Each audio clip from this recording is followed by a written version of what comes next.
We begin with an update on the long-awaited Grocery Code of Conduct. After months of negotiations, Loblaw said Thursday it's ready to sign on. The plan looks to level the playing field between big grocers and their suppliers. Loblaw is now on board, means that there's a lot more chances that it's going to move forward, which is what this government has been pushing for a long time. Seeing the groceries sign on to good, responsible behavior towards Canadians that they profit from every single year, that's a big step in the right direction. But Loblaw says it will only sign on if the other big industry players do as well. So far, Metro and Sobeys have signaled support for the plan, but Walmart and Costco have not yet agreed. François-Philippe Champagne is the Federal Minister of Innovation, Science and Industry, and he joins me now. Minister, welcome back to the show. It's great to be with you from Quebec City this time.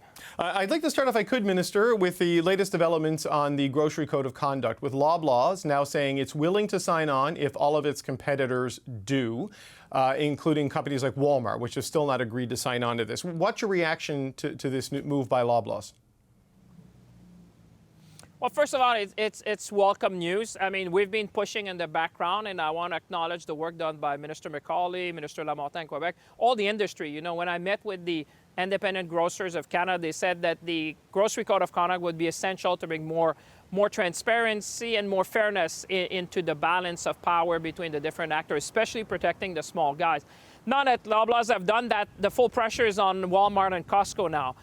Because that's what Canadian consumers expect. That's what we want as a government, and you can expect that we've already been in contact with them to put the pressure to say they need now to sign up to the Code of Conduct. We have the three largest grocers in the country with Metro, Sobeys, and Loblaws, and certainly we're going to be pushing them to make sure that we have both Walmart and Costco now part also of that scheme that we want to see in Canada, like we've seen in other countries. And this is going to help, you know, to stabilize prices. It's one of the 5 things we said we would do to help Canadians at a time of need. And certainly the pressure is going to be full on now on Walmart and Costco. And I hope they're watching because we're going to be pushing them on behalf of consumers to make sure they join the Code of Conduct. But, you know, Minister, I'm not saying it's an easy position for Loblaws to take, but they haven't signed on yet. They've only said they'll do it if everybody else does it first. So they're kind of giving Walmart and Costco a veto on Loblaw's participation in this. So how meaningful could this be if you don't get those other two, and that means Walmart doesn't get involved? No, I'm confident. You know, the pressure of consumer, David, is more than anything else. You know, when we talk on behalf of 40 million people. 40 million people are saying we want a grocery code of conduct in this country. We want everyone to be in. And I would say it would be an untenable position for Costco and Walmart to disregard the demand of the federal government, but also of Canadian consumers, because we know that this has been wanted. Like I said, we've heard some practices in the industry that were really concerning. We've seen what happened in the United Kingdom and other jurisdictions. A grocery code of conduct is really bringing, like I said, this fairness and balance we need in the system. And trust me, we've been pushing in the background Loblaws. We're going to keep pushing on Walmart and Costco. And I'm very confident that we will reach the outcome that we want, so that there'll be a code of conduct in Canada, grocery code of conduct. But Minister, it's really about leveling the playing field between suppliers and retailers. At least that's sort of the big bits of the code of conduct. So you can understand how that would help a supplier deal with a retailer if there was a dispute over delivery times or this sort of a thing. But what is the value of this to consumers, the people who buy the groceries? I mean, you say stabilize prices. It's not about lowering prices at all, it seems. No, but you said it right. It's part of these things that we're doing to stabilize price. I think when you have more fairness in the system, when the smaller producers can have, they're saying how things are going, that's what the industry, they've been working almost 2 years on that. So this is a very meaningful step. Like I said, it's part of this larger endeavor we've done to help consumers. The other thing I'm trying to do is to bring a foreign grocer, the reform on competition we have been doing, which is the biggest one since there's been a Competition Act in the country. All of these things are going to help. It's not one single thing, but all of that is helping. And to be honest, when you talk about the 4,900 smaller ones and the smaller producer, this is about helping the smaller guys to deal with the giants we have in Canada. So it's certainly going to help to stabilize prices, and it's very welcome in the sector in Canada. We've seen that in other jurisdictions, and it's a positive step in the right direction for consumers. For more on this announcement, I'm joined by Michael Van Massow. He's a food economist from the University of Guelph. Michael, it's good to see you again. Thanks for joining us today. Well, thanks for having me. So Loblaw says it's in if Walmart and Costco are in on the grocery code of conduct. How should we interpret this move, its significance? Well, I think it's a good thing if we want to see a grocery code of conduct. I think Loblaw's is the big player. So getting the big players on side was critical for it to have any effect at all. And I think this will put significant pressure on both Walmart and Costco to join. And if they don't, I think we'll also see the potential for the government to step in, because they've always said if you can't come up with an agreement, we'll impose one. So I think that this was a very important step forward for the grocery code of conduct. So the optimist would see that it would put pressure on Costco and Walmart. The cynic might look at it and say, hey, this gives Loblaw's an out clause. I mean, how do you weigh the odds of it going in each direction? Well, David, I probably tend a little more to the cynical. I think that Loblaw's has been feeling pressure, whether the boycott is affecting their business or not. The news cycle hasn't been very kind to them the last 2 or 3 weeks, and this is a way to change the narrative a little bit.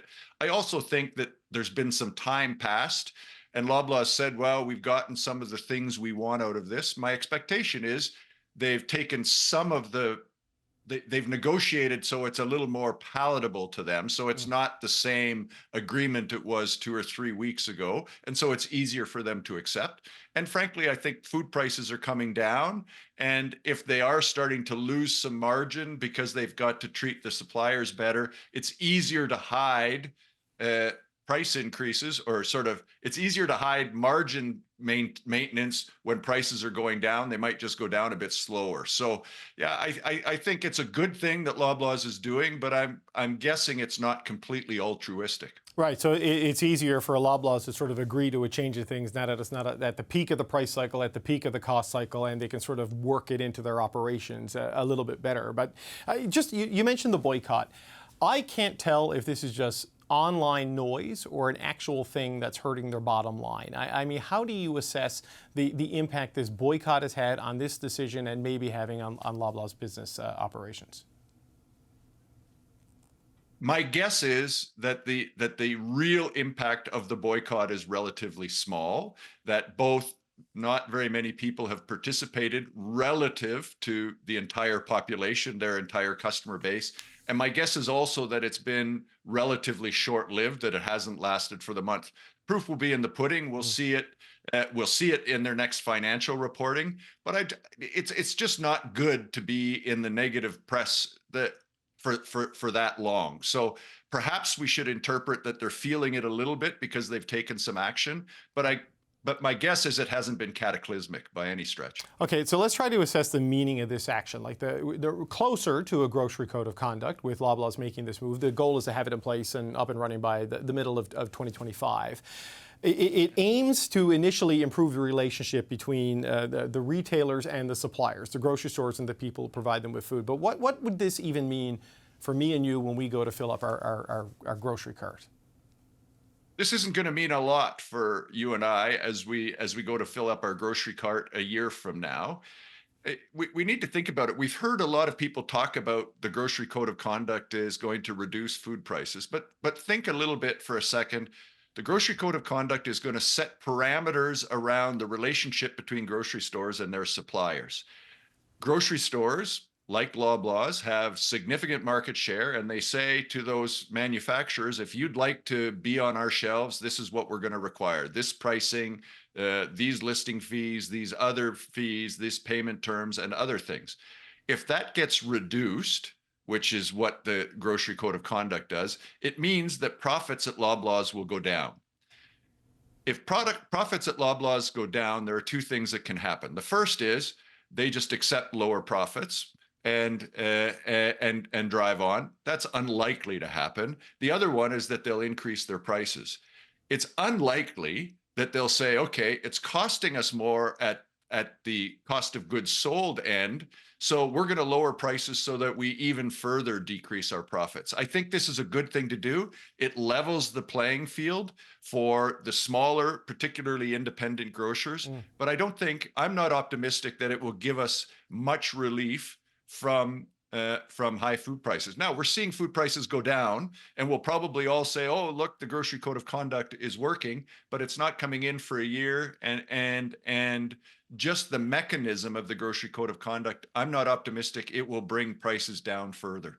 Okay, that's an important point, because as we've talked before, when prices were going up, it's really a series of global factors, from grain disruption in Ukraine to avian flu to climate change to drought, and really it's global food prices that set domestic food prices kind of no matter what is happening here. So you say you don't see this going down. I spoke to Minister Champagne earlier in the show.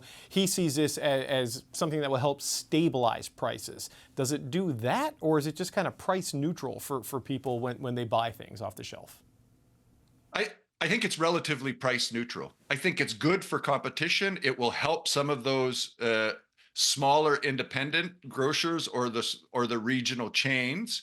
But we know that those are the least profitable businesses anyway. So it's going to be difficult for them to lower prices. So we're going to see prices coming down. We've started to see prices coming down in the last few months. I think that's going to continue. And I think conditions are such that we're optimistic, depending on extreme weather events and things like that prices will continue to come down. And lots of people will say, look, the grocery code of conduct is working. It'll be in spite of the grocery code of conduct, not because of the grocery code of conduct. So what about prices going up? Because Loblaws has warned that this could be a potential consequence of this. Their willingness to sign on, I don't know if that suggests that they found a way to navigate this because of the other factors you've outlined, the declining global food prices that are having food inflation decelerate or decrease in some cases. I mean, is it a chance that all of this could lead to prices going up if you start to give suppliers leverage over the grocers? Well, I think we're not giving suppliers leverage over the grocers. We're giving the grocers less leverage over the suppliers. Fair. This isn't going to be perfect here by any stretch. My guess is, as I said before, David, that part of the reason Loblaws is more certain, and they've said they don't believe this will be inflationary anymore, is they narrowed the scope of the grocery code of conduct to something that they're comfortable with. And as I said before, if grocery prices continue to come down, that really provides them cover to lower them less quickly than might be merited to maintain some of their margins. So Right. I think we'll continue to see price decreases again, in spite of, but not because of the code of conduct. Right, so they can keep their profits while sustaining the prices and make it all work. So I guess one last question for you. Walmart and Costco, you say this move by the Loblaws could put pressure on them to sign on. What if they don't? What if they just ignore it? Where does that leave things? Well, I think there's some benefit in having at least one of the big players in play and getting there. It would be ideal if all of the big players are in there. And Walmart isn't the biggest in Canada, but they are the biggest in North America, so they have some leverage. My guess is that this will bring them on side, and if not, I would expect that the government might step in and say, look, most of you have negotiated this. We're going to impose it from a regulatory perspective, and everyone will come in. So my prediction is within the next week or 10 days that we'll see Walmart and Costco say, yes, we can accept it. We think this will, like Loblaws, we think this won't be inflationary and we'll play the game. And part of the reason will be fear that something more severe will be imposed. Okay, you just predicted a timeline on national television, so we're going to hold you to that and start a countdown clock on this sort of thing. Michael Van Nassau, always appreciate the time. Thanks for coming on today. Well, thanks for having me. Have a great day.